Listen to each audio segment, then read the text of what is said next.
आगे लक्षण हम देखेंगे श्वसन। श्वसन क्या होती है? ऊर्जा प्राप्ति हेतु जीव श्वसन क्रिया करते हैं, है ना। हम जब श्वसन क्रिया करते हैं तो एक बार सांस अंदर लेते हैं फिर बाहर छोड़ते हैं। तो अंदर लेने के दौरान हम क्या करते हैं? ऑक्सीजन ग्रहण करते हैं और छोड़ने के दौरान हम कार्बन डाइऑक्साइड को बाहर निकालते हैं। तो ऊर्जा प्राप्ति के लिए क्या करते हैं? श्वसन क्रिया करते हैं, है ना, और ऊर्जा मुक्त करते हैं। ठीक, तो ये भी क्या है? सजीव का लक्षण है। उसके बाद हम देखेंगे उत्सर्जन। उत्सर्जन क्या होता है? तो उत्सर्जन की परिभाषा होती है कि शरीर में, है ना, जो उपापचय की क्रियाएं होती हैं उसके थ्रू हमारे शरीर में अपशिष्ट पदार्थ बनते हैं। तो वो अपशिष्ट पदार्थ हमारे शरीर के लिए क्या होते हैं? हानिकारक होते हैं, जिसको हमारे शरीर से बाहर निकालना आवश्यक होता है, जिसके लिए विशिष्ट अंग पाए जाते हैं, है ना, जिसको बोलते हैं उत्सर्जीय अंग।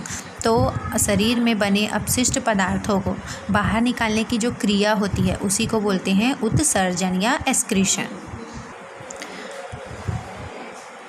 शरीर में मेटाबॉलिज्म मतलब पेड़ पौधों में प्रकाश संश्लेषण, है ना, और जंतुओं में क्या? श्वसन। तो उस क्रिया के दौरान, है ना, हमारे शरीर में अपशिष्ट पदार्थ बनते हैं, है ना, जैसे कि मल मूत्र हो गया, है ना, पसीना हो गया, ये सब किस में आते हैं? अपशिष्ट पदार्थ में आते हैं। तो उनका शरीर से बाहर निकालने की जो प्रक्रिया है वही उत्सर्जन कहलाती है। तो जीवों में उत्सर्जन की क्या पाई जाती है? क्षमता पाई जाती है। ठीक है, आगे हम देखेंगे कि रिप्रोडक्शन, जनन।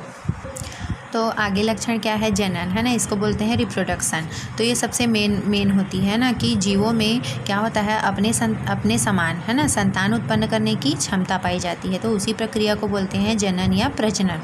ठीक है, तो जो जीव होते हैं, है ना, उनको क्या करना होता है? अपना पीढ़ी दर पीढ़ी, है ना, अपना वंश को आगे बढ़ाना रहता है, उनको विकास करने के लिए।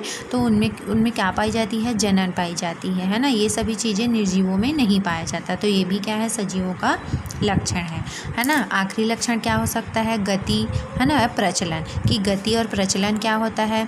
कि मूवमेंट करना, मतलब एक स्थान से दूसरे स्थान पर। ठीक है, तो जो सजीव होते हैं वो क्या करते हैं? उनमें गति और प्रचलन पाया जाता है। तो लास्ट लक्षण क्या हो सकता है? गति एवं प्रचलन। तो जीवों को, है ना, अब निर्जीव हैं तो वो तो एक स्थान पर रहेंगे ही, लेकिन जीवों को क्या है? अपना मतलब दैनिक जीवन में कार्य करने के लिए, है ना, उनको जीवित रहने के लिए एक स्थान से दूसरे स्थान पर जाना अनिवार्य है। तो जिसके लिए उनमें गति और प्रचलन पाया जाता है। तो क्या क्या होते हैं? उनमें एक विशिष्ट अंग पाया जाता है, जैसे कि कशाभिका। कशाभिका युगलीना में पाया जाता है ना। जैसे कि अगर ये युगलीना है तो उनमें क्या पाया जाता है? एक ऐसे स्ट्रक्चर पाया जाता है जिसके थ्रू वो आगे बढ़ते थे, इन्हीं को कशाभिका बोलते हैं। पक्षम, है ना, हम लोगों ने जो पैरामीशियम देखा होगा तो पैरामीशियम में चारों ओर सीलिया पाया जाता है, जिसको क्या बोलते हैं? पक्षम बोलते हैं। पैर, तो जंतुओं में पैर पाया जाता है ना, जैसे मनुष्य हो गए, गाय भैंस हो गए, उनको अपना प्रचलन के लिए पैर पाया जाता है। पंख, पक्षियों में, मछलियों में, है ना, मछलियों में तैरने के लिए, पक्षियों में उड़ने के लिए। तो ये सभी क्या है? सजीवों में ही पाए जाते हैं। किसके लिए? गति एवं प्रचलन के लिए। तो यहाँ तक क्या था? सजीव किसे कहते हैं और सजीवों के लक्षण, कि उनको किन किन आधार पर हम उनको सजीव कह सकते हैं करके। ठीक है।